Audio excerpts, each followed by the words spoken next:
service delivery.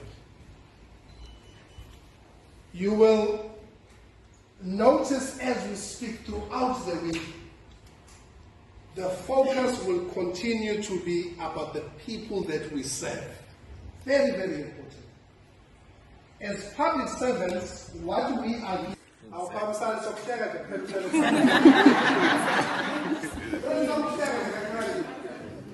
okay, but since I did the head I'm a branch. So it is now who's heading a branch. But because of financial implications, anyone from finance? Anyone from CFO's office? Yes, I was super to battle. Who they think I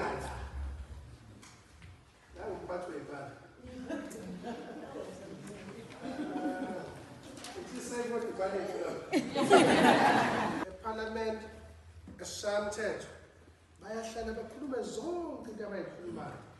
national government or Minister of Education about education related issues.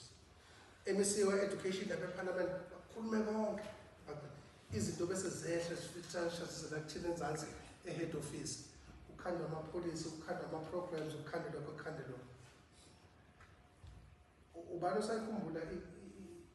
eco-function to stay. Teaching and learning. Where does teaching and learning happen? In classrooms. In the classroom. Where are the classrooms? In schools. In schools. Where are the schools? In different districts. As CMCs belong to districts. So this is a very, very important part of the Department of Education. Because everything that has been said by you, the head office, said by whoever in Parliament, it must filter down to the classroom, as that is our core function.